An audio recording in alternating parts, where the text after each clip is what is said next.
दरबार में प्रांगण में विराजमान समस्त भगवत भक्त विद्यमान विद्वत ब्राह्मण देवता पंडित कलाकार श्रोता वक्ता सभी चिंतकों को कोटि कोटि नमन। श्रीमद् भागवत भागीरथी की चतुर्थ दिवस की पावन कथा में हम सब लोग अवगाहन कर रहे हैं, डुबकी लगा रहे हैं। कल तक हम लोगों ने थोड़ा थोड़ा व्यास, थोड़ा समास पद्धति का आनंद लिया।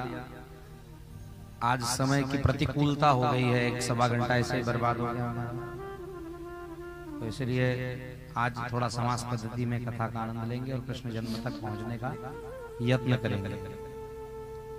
कल हम लोगों ने दर्शन किया, मुखम करोति वाचालम पंगुम लंघयते गिरिम यत्कृपातमहं वंदे परमानंद माधवम। नारायण की कृपा करुणा से श्री ध्रुव जी महाराज ने परमेश्वर को प्राप्त कर लिया।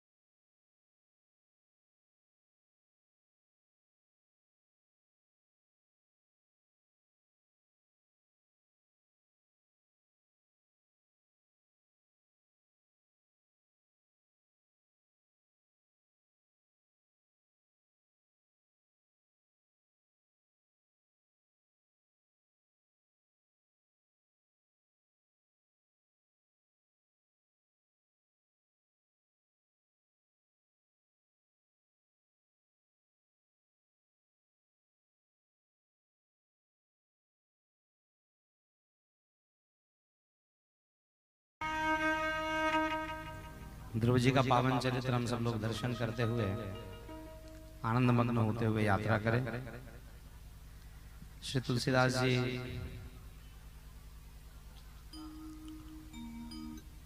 अपने रामचरितमानस में लिखते हैं कि जा पर कृपा राम के हुई ता पर कृपा करे सब कोई। ध्रुव जी ने परमेश्वर को प्राप्त कर लिया।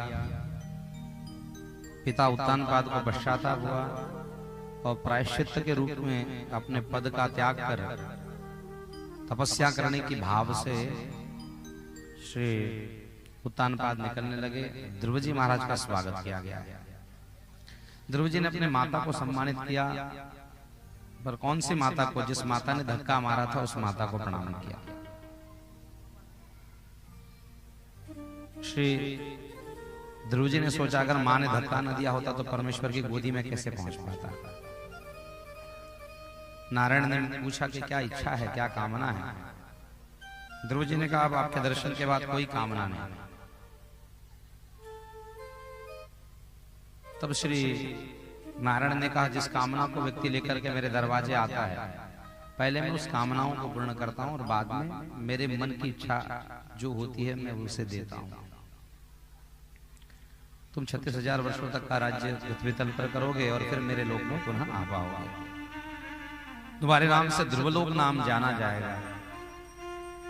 भगवान ने वरदान दिया। आज भी ध्रुव तारा चमक कर करके हमको बता रहा है कि भगवत भक्ति का प्रभाव ऐसा होता है कि आज भी जगत महालय में समाप्त हो सकता है, महाप्रलय में समाप्त हो जाता है, परंतु ध्रुव लोक कभी समाप्त नहीं होता। इसलिए दिन में जब विवाह संपन्न होता है तो पंडित जी दिन के सूर्य को दिखा करके कहते हैं कि हमारी अटल विवाह है, सूर्य के समान। और रात्रि में जब विवाह होता है तो ध्रुव तारा का दर्शन करने का नियम बताया गया है। इसलिए दूल्हा जो है वो दुल्हन को ध्रुव तारा दिखाता है रात्रि के विवाह का समापन होने के बाद। और ध्रुव तारा जिसको नहीं दिखता है उसकी मृत्यु अटल है, ये उसने समझना चाहिए। ब्रह्म मुहूर्त में जिसको ध्रुव तारा का दर्शन नहीं होता, सबको दर्शन हो रहे, आपके पास पड़ोस वाले को दर्शन हो रहे और आपको नहीं हो रहे, तो समझ जाना चाहिए कि अपना नंबर आ गया है, भगवान जल्दी बुलाने वाले हैं, तुरंत भजन में लग जाओ। ध्रुव तारा का दर्शन का ऐसा अद्भुत महात्मा। इसलिए पुराने लोग ये सब चीज जान कर करके अपने मृत्यु को मंगलमय कर लिया करते थे। तो श्री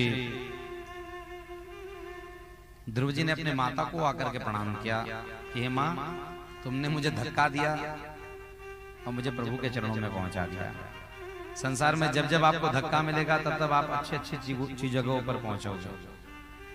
इसलिए धक्का मारने वाले को धन्यवाद देते रहो। जब भी आपको कोई भी धक्का देगा उसको बार बार धन्यवाद दो। विभीषण को धक्का मारा, एक लात लगाई सीधा राम जी के चरण में। आपको भी कोई धक्का मारेगा तो समझ जाना कि भगवान हमें कुछ सिखलाना चाहते हैं, कुछ बनाना चाहते हैं, इसलिए हमारी परीक्षा हो रही है। कल हमारी एक बिटिया ने एक बड़ा प्रश्न पूछा था कि उसने जाते जाते मुझसे पूछा कि महाराज मैं बहुत सच बोलती हूँ और सब मुझसे नाराज रहते हैं, मेरा सच बोलना सबको पसंद नहीं आता। तो वही बैठी है शायद बिटिया हमारी। हाँ हाँ, मेरा सच बोलना कड़वा लग जाता है। हमने कहा सच बोलने वाले को ही कष्ट क्यों होता है? हमने कहा कि सोने की परीक्षा होती है, कचरे की परीक्षा कभी नहीं होती। जब आग लगाई जाती है तो आजू बाजू का कचरा जल जाता है और सोना निखर कर करके बाहर आता है। तो जो लोग ये सोचते होंगे कि भाई जब हम सब अच्छा कर लेते तो हमको बुरा क्यों सुनना पड़ता है, हमको हमेशा संसार ऐसा क्यों करता है हमारे साथ, तो याद रखना परीक्षा सोने की होगी, परीक्षा कचरे की कभी नहीं होने वाली। कचरा तो जल करके भस्म हो जाएगा, सोना निखर करके बाहर आ जाएगा। इसीलिए सोने की तरह निखरते रहो, सत्य बोलते रहो, सत्य के आचरण पर चलते रहो, अपने कर्मों को करते रहो। जिसकी जैसी भावना होगी, जिसका जैसा विचार होगा, उसको वैसा ही फल प्राप्त होता है। अपने बेटे को गद्दी पर बैठाने की कामना रखने वाले सुरुचि के साथ क्या घटना घटी और मां सुनीति के साथ में क्या घटना घटी, है ग्रंथ पुराण कहता है। समय की अनुकूलता से श्री ध्रुव जी महाराज का बड़ा सुंदर राज्य चल रहा है। इनको कल्पवत्सर नाम के 2 पुत्र हुए हैं। एक बार इनका जो भाई है यानी कि वो सुरुचि जिसने धक्का मारा था छोटी रानी का बेटा, वो शिकार खेलने के लिए वन में गया, यक्षों का अपराध किया और वन में मारा गया। सुरुचि क्या चाहती थी कि यही गद्दी पर बैठे और दूसरा नहीं बैठ पाए। लेकिन जो सत्य पर चलने वाला है, जो सत्य का आचरण करने वाला है, जो अच्छी कर्मों को करेगा, उसका अंतिम विजय होता है। लेकिन फिर भी ध्रुव जी महाराज का प्रेम ऐसा है कि ध्रुव जी के मन में कोई विद्वेष नहीं है। इसलिए सबसे पहले विमाता को प्रणाम भी किया और जब अपना भाई मारा गया तो यक्षों के साथ में युद्ध ठान लिए। महायुद्ध होने लगा। युद्ध के मध्य में अनेक यक्षों को मार देने के बाद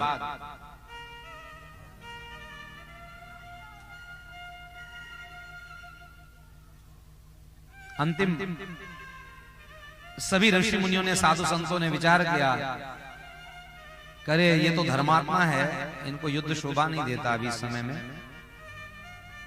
पर इनको समझाए कौन? भगवान को प्राप्त करने के बाद भी ये युद्ध नहीं छोड़ते। तो मनु महाराज को भेजा है।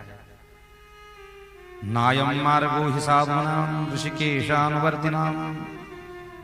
मनु महाराज ने कहा, हे पुत्र, पौत्र यानी ये बेटा नहीं है, पौत्र है, होता है। मनु महाराज भी अच्छे सन्यासी है। वो तपस्या के लिए वन में गए थे, वन में से लौट करके आए, कहा कि बेटा आपने परमेश्वर को प्राप्त तो कर लिया है, लेकिन भगवत भक्ति का मार्ग ये नहीं है। किससे विरोध करना चाहते हो? किससे?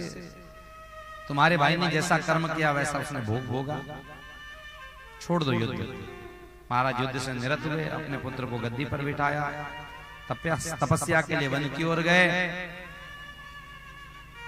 गंगा जी के तट पर ऋषिकेश में जाकर के तपस्या कर रहे हैं। गंगा जी की आवाज उन्हें तेज लहरों के द्वारा सुनाई देने लगी। तपस्या में मन नहीं लग रहा है, उठ करके जाने लगे। तो गंगा जी ने कहा, बेटा कहाँ जाते हो? कहा, माँ आपकी कलकल निनादनी आवाज जो है मुझे तपस्या में विघ्न करती है, इसलिए मैं जाना चाहता हूँ। गंगा जी ने कहा, एक काम करो, तुम जैसे भगवत भक्त मेरे किनारे आए, मेरे भाग्य है।